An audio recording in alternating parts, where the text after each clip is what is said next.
আসসালামু আলাইকুম। আশা করি সবাই ভালো আছেন। বার কাউন্সিল কিন্তু ২৮শে জুন ২০২৫ বার রিটেন এক্সামের জন্য ডেট নির্ধারণ করে দিয়েছে। সো আজকে হচ্ছে ১৯ মে। ধরেন আজকে পর্যন্ত আমরা কিচ্ছু পড়ি নাই, আজকে থেকে নতুন করে শুরু করব।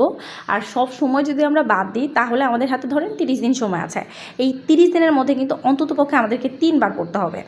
তাহলে আমাদেরকে ৩ বার করে পড়ে ৭টা ল কিন্তু কাভার করতে হবে। সো ১০ দিনে আমরা ৭টা ল কাভার করব যদি আমরা ৩০ দিনকে ৩ ভাগে ভাগ করি। বুঝতে পারছেন কত স্পিডলি আমাদেরকে পড়াশোনা করতে হবে, কিন্তু তারপরেও সম্ভব। সো প্রথমত আমাদেরকে যে কাজটা করতে হবে বোঝার জন্য তা হচ্ছে প্রিভিয়াস ইয়ারের যে কোশ্চেন ব্যাংকগুলো রয়েছে সেগুলো সম্পর্কে আমাদেরকে জানতে হবে বা সেগুলো খুব ভালো করে পড়তে হবে। তাহলে কি হবে, তাহলে কী ধরনের প্রশ্ন আসে বা কোন কোন অংশ থেকে বেসিক্যালি প্রশ্ন আসে এটা আমরা জানতে পারবো, এবং একটা প্রশ্নে কীভাবে আমি অ্যান্সার করব, কতটুকু অ্যান্সার করব এটা আমরা জানতে পারবো। এরপরেও আমি বুঝতে পারছি না, সো তারপরে মনে হচ্ছে যে আমি আসলে কী পড়বো। তো তারপরে আমি যেটা করবো সেটা হচ্ছে যে আমাকে আসলে কয়টা প্রশ্ন লিখতে হবে এবং কোন কোন পার্ট থেকে প্রশ্ন আসবে এটা আমাকে বুঝতে হবে।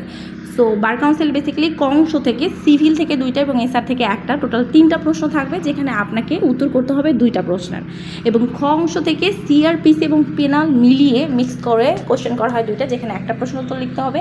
আর পেনাল অংশ থেকে 2টা প্রশ্ন থাকবে যেখানে আপনাকে 1টা প্রশ্ন উত্তর লিখতে হবে। এরপর ঘ অংশে যেটা থাকে সেটা হচ্ছে ইভিডেন্স পার্ট থেকে 2টা প্রশ্ন থাকবে, এখানে আপনাকে 1টা প্রশ্ন উত্তর করতে হবে। ও অংশের লিমিটেশন থেকে 2টা প্রশ্ন থাকবে, 1টা প্রশ্ন উত্তর লিখতে হবে। এবং বার অর্ডার যেটা চ অংশে থাকবে 2টা হতে 1টা প্রশ্ন উত্তর লিখতে হবে। এবং মুসাবিতা থাকতে পারে সিআরপিসি সিপিসি বা হচ্ছে বার অর্ডারে। এইভাবে আপনাকে 4টা প্রশ্ন লিখতে হবে 4 ঘন্টা।